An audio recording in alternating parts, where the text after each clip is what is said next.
بسم اللہ الرحمن الرحیم صلی اللہ علیہ محمد۔ پاکستان اور دنیا بھر میں لاکھوں دیکھنے اور سننے والوں کو نہید احمد جیلانی کا سلام۔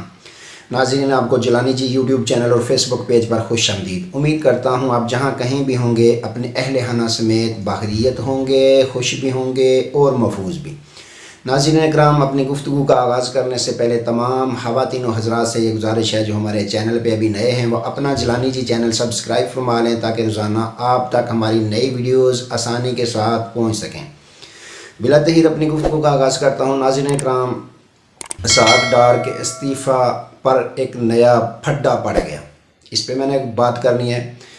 عمران خان صاحب کی صحافیوں سے گفتگو، کیا بیان دیا جو تیر بن کر صحیح نشانے پر جا لگا، اس پہ میں نے بات کرنی ہے۔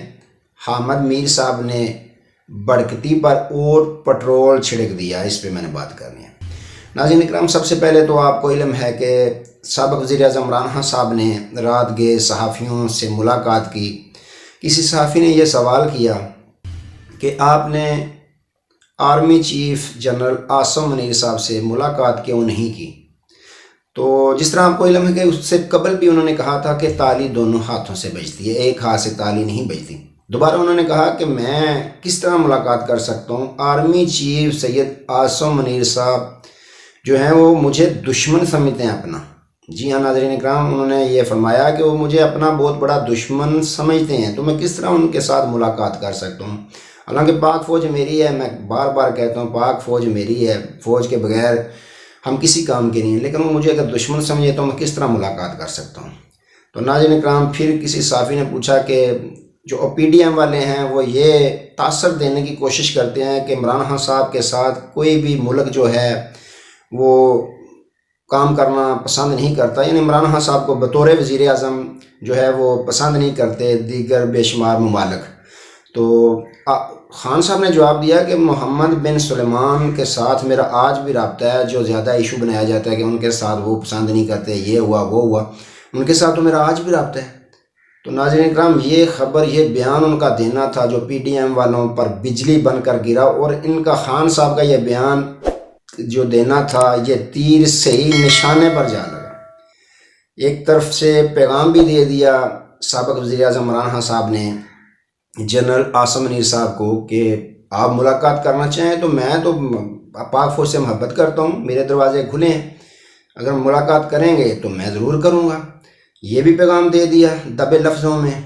تو پی ڈی ایم والوں پہ بھی یہ بجلی بن کے گرا، یہاں تک کہ حامد میر صاحب نے جو جلتی تھی اس پہ اور پٹرول چھڑک دیا، اور انہوں نے یہ کہا کہ خان صاحب نے اپنے بیان سے اسٹیبلشمنٹ کو، آرمی چیف جو موجودہ حاضر سروس ہیں ان کو پریشرائز کرنے کی کوشش کی ہے، بلیک میل کرنے کی کوشش کی ہے کہ وہ اس طرح کے اگر بیان دیں گے تو آرمی چیف اور اسٹیبلشمنٹ مجبور ہو کر ان کے ساتھ ملاقات کرنے پر آمادہ ہو جائے گی اور بات چیت کرے گی، بلکہ ملاقات کرے گی۔ تو حامد میر صاحب نے یہ بیان دے دیا کہ خان صاحب جو ہیں وہ بلیک میل کر رہے ہیں اسٹیبلشمنٹ کو، آرمی چیف صاحب کو، کہ اس طرح پہلے بھی اسٹیبلشمنٹ بلیک میل ہو جاتی ہے سیاستدانوں کے ہاتھوں، اب پھر وہ بلیک میل ہو جائیں گے۔ پہلے بھی جو سپریم کورٹ کے فیصلے آ رہے ہیں خان صاحب کے حق میں آ رہے ہیں، تو اس سے بھی وہ حامد میر صاحب تاثر دینے کی کوشش کر رہے ہیں کہ اسٹیبلشمنٹ کو خان صاحب نے بلیک میل کرنے کے لیے یہ اس طرح کے بیانات جو ہیں وہ خان صاحب دے رہے ہیں۔ تو انہوں نے بھی جلتی پہ اور پٹرول چھڑکنے کی بھرپور کوشش کی ہے۔ تو یہ بیان جو تھا خان صاحب کا، ناظرین اکرام، لگ رہا ہے کہ یہ تیر بن کے صحیح نشانے پہ لگا، جو چاہتے تھے خان صاحب وہی ہوا۔ آگ لگ گئی، کانپیں ٹانگنے لگی تمام پی ڈی ایم والوں کی، اور جو پی ڈی ایم کے لفافہ صحافی ہیں ان کی بھی ٹانگیں کانپنے لگی ہیں، کانپیں ٹانگنے لگی ہیں۔ تو ناظرین اکرام، اس طرح کے جو صحافیوں کو انہوں نے جواب دیے ہیں محمد بن سلمان کے متعلق بھی کہ آج بھی میرا ان کے ساتھ رابطہ ہے، میں سب سے رابطے میں ہوں۔ تو یہ بہت بڑا بیان ہے۔ تو ناظرین اکرام، دوسری جانب اگر رخ کریں تو صدر مملکت کو الیکشن کمیشن نے ایک اجلاس بٹھایا جس میں تمام ممبران نے، تمام افسران نے شرکت کی، اور انہوں نے باقاعدہ تجویزی ایک چٹھی لکھی صدر مملکت عارف علوی صاحب کو کہ آپ 30 اپریل سے 7 مئی کے درمیان تک آپ کوئی بھی الیکشن کی تاریخ رکھ لیں، ہم تیار ہیں۔ تو صدر مملکت نے فوراً سے پہلے 30 اپریل کی جو تاریخ ہے وہ اناؤنس کر دی پنجاب کے صوبائی الیکشن کے لیے۔ تو دوسری جانب الیکشن کمیشن نے باقاعدہ گورنر KPK کو بھی یہی چٹھی ارسال کی کہ تجویز دی 30 اپریل سے 7 مئی تک، تو وہاں سے ابھی تک کوئی جواب مثبت نہیں آیا، لیکن صدر مملکت عارف علوی صاحب نے باقاعدہ اناؤنس کر دیا ہے تاریخ 30 اپریل کی صوبائی الیکشن کے لیے۔ تو ناظرین کرام، آج خان صاحب نے پہلے اعلان کر رکھا ہے کہ ہفتے کے روز ہم الیکشن کمپین مہم کا باقاعدہ آغاز کریں گے، اعلان کریں گے۔ تو آج انہوں نے باقاعدہ اعلان کرنا ہے،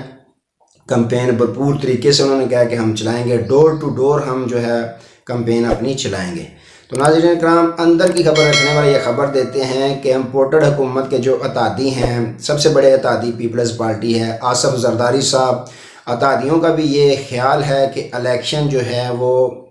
صوبائی اسمبلیوں کے ہی نہیں بلکہ تمام پاکستان میں جنرل الیکشن جو ہے ایک ساتھ ہی ہونا چاہیے۔ اس میں ناظرین کرام ایک تو 75% اخراجات کی بچت ہو سکتی ہے۔ ملک کی جو کنڈیشن چل رہی ہے، معاشی حالات چل رہے ہیں، اس میں ضروری ہے کہ بچت کی جائے۔ تو ویسے بھی ناظرین کرام، پاکستانی قوم ہے ہم، تو پاکستانیوں کی یہ خواہش ہوتی ہے جن کے بچے ہوتے ہیں 2 3 4، تو ان کی کوشش یہی ہوتی ہے کہ جب شادی کا وقت آتا ہے تو ایک ہی خرچے میں 2 کی شادی ہم کر لیں تاکہ خرچہ جو ہے وہ بچ جائے۔ یہ ہماری نیچر میں شامل ہے، پاکستانی قوم یہی چاہتی ہے۔ جس کے 3 4 بچے ہیں ہم کہتے ہیں چلو دونوں کی، بیٹی بیٹے کے اکٹھے نہ شادی کر دیتے ہیں، اخراجات کچھ بچ جائیں گے، تو بچت کرنی چاہیے۔ تو اندر کی خبر رکھنے والے یہ خبر دیتے ہیں کہ اپریل کی جو ڈیٹ آئی ہے، تاریخ آئی ہے الیکشن کے حوالے سے، تو اتحادیوں نے بھی سر جوڑ لیا ہے کہ اسمبلیاں جو ہے وہ تحلیل کریں، قومی اسمبلیاں بھی، تو باقاعدہ پورے پاکستان میں الیکشن ایک ساتھ ہو جائے، جنرل الیکشن بھی صوبائی الیکشن بھی۔ اس کی وجہ کیا ہے ناظرین کرام، آپ کو علم ہے کہ اگر PTM والے یہ جانتے ہیں کہ اگر خان صاحب نے الیکشن KPK اور پنجاب کا بھاری اکثریت سے جیت لیا، تو جو سامنے نظر آ رہا ہے، جو بالکل کلیئر شیشے میں صاف نظر آ رہا ہے کہ خان صاحب نے 2 تہائی اکثریت سے بھی زیادہ کچھ لے لینی، تو فرق یہ پڑے گا کہ آج تو نگران سیٹ اپ ہے پنجاب اور KPK میں، اس وقت نگران سیٹ اپ نہیں ہوگا۔ پنجاب اور KPK میں سابق وزیر اعظم عمران خان صاحب کے وزرائے اعلیٰ ہوں گے، حکومت ہوگی، تو اس کا فرق یہ پڑے گا جو یہ دھاندلی کرنا چاہیں گے، چاہتے ہوئے بھی ان کے یہ دھاندلی نہیں کر سکیں گے۔ جی ہاں ناظرین کرام، اس کو مد نظر رکھتے ہوئے جو اتحادی ہیں انہوں نے یہ فیصلہ کیا ہے کہ الیکشن ایک ساتھ ہو جائیں تو بہتر ہے ہمارے لیے، نہیں تو ہمارے ہاتھ میں کچھ بھی نہیں آئے گا، آنا تو پہلے بھی نہیں، باقی ان کا خیال ہے کہ ہمارے ہاتھ میں کچھ بھی نہیں آئے گا۔ تو ناظرین اکرام، یہ ان کی مشاورت جاری ہے کہ اسمبلیاں تحلیل کر دی جائیں اور ایک ساتھ ہی جنرل الیکشن پاکستان میں ہو جائیں، صوبائی اسمبلیوں کے بھی اور قومی اسمبلیوں کو بھی۔ اسی سے جو ہے ہماری عزت بچ سکتی ہے یا ہمارے ہاتھ میں کچھ آ سکتا ہے۔ تو اندر کی خبر رکھنے والے یہ بھی خبر دیتے ہیں کہ آصف زرداری صاحب بھی تیار ہو چکے ہیں کہ سندھ اسمبلی بھی تحلیل کر دی جائے اور دوبارہ اس میں بھی الیکشن ایک ساتھ ہی کروا دیا جائے، نہیں تو ہمارے ہاتھ میں سندھ اسمبلی بھی نہیں آئے گی، وہ بھی ان کو اپنے ہاتھوں سے نکلتی ہوئی نظر آ رہی ہے۔ تو ناظرین اکرام، بات کرتے ہیں اسحاق ڈار صاحب کی۔ اسحاق ڈار صاحب نے جو ملک کے پاکستان کا بیڑا غرق کر دیا ہے، جو IMF کو آنکھیں دکھانے آئے تھے، اب اپنے استعفیٰ نہ دینے کے لیے اپنی ہی پارٹی کو آنکھیں دکھانا شروع ہو گئے ہیں۔ جس طرح PDM یا اتحادی جماعتوں یا نون لیگ کے اپنی کابینہ، اپنے جو ارکان قومی اسمبلی ہیں، انہوں نے یہ اپیل کر دی ہے وزیر اعظم شہباز شریف صاحب کے سامنے کہ اسحاق ڈار صاحب سے استعفیٰ لیں۔ تو وزیر اعظم شہباز شریف صاحب کی بھی یہ خواہش ہے کہ وہ استعفیٰ دے دیں، کیونکہ ملک کا تو بیڑا انہوں نے غرق کر دیا ہے۔ اس سے تو بہتر تھے، اب سب کو محسوس ہو رہا ہے، اس سے بہتر تھے مفتاح اسماعیل۔ تو انہوں نے یہ خواہش نون لیگ والوں نے بھی اپنی وزیر اعظم صاحب کے سامنے رکھ دی ہے، PDM والوں نے بھی۔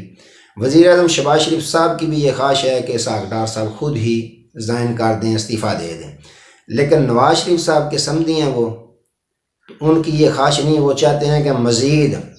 اسحاق ڈار صاحب ملک پاکستان کا بیڑا غرق کرنے میں بیڑا اٹھائے رکھیں۔ ان کا یہ خیال ہے میاں نواز شریف صاحب کا کہ پہلے کون سا دودھ کی نہریں یا شہد کی نہریں پاکستان میں بہہ رہی تھیں جو اسحاق ڈار نے بند کر دی ہیں، پہلے بھی یہی صورتحال تھی، تھوڑی کم تھی، اب زیادہ ہو گیا، تو یہ جاری رکھیں۔ اس پہ ناظرین کرام ایک نیا پھڈا پڑ گیا میاں نواز شریف صاحب کا اور میاں شہباز شریف صاحب کا۔ میاں نواز شریف صاحب چاہتے ہیں کہ ڈاکٹر صاحب اپنا کام جاری رکھیں، اور نواز شریف صاحب کی یہ خواہش ہے کہ یہ جس طرح چلا رہے ہیں اسی طرح چلاتے رہیں، بس جو وقت ہے 6-7 ماہ ہیں اسی طرح چلتا رہے کام۔ لیکن میاں شہباز شریف صاحب یہ چاہتے ہیں کہ یہ استعفیٰ دے دیں، لیکن چاہنے کے باوجود وہ کر کچھ نہیں سکتے، کیونکہ میاں نواز شریف کے سامنے وہ مٹی کی دیوار ثابت ہوتے ہیں، کوئی فیصلہ ان کے سامنے کرنے میں کامیاب نہیں ہوتے۔ تو ناظرین اکرام، اب میدان لگے گا، میدان سجے گا، دیکھیں کون کتنی لیڈ سے جیتے گا۔ اب جو ناراض تھے ووٹر سپورٹر، ان کو بھی منانے کی پوری کوششیں کی جائیں گی، چائے مٹھائیاں جلیبیاں دفاتر کھلنا شروع ہو جائیں گے، جو 3-4 سال 5 سال بند رہتے ہیں رونقیں بحال ہو جائیں گی، سیاسی جو ڈیرے ہیں وہ بھی بحال ہو جائیں گے۔ تو یہ صورتحال ناظرین اکرام چل رہی ہے آج تک کے لیے اتنا ہی۔ دوبارہ نئے موضوع کے ساتھ آپ کی خدمت میں حاضر ہوں گے، تب تک کے لیے اجازت دیجیے، اپنا بہت سارا خیال رکھیے گا اور اپنے اس چینل کا بھی۔ اللہ حافظ۔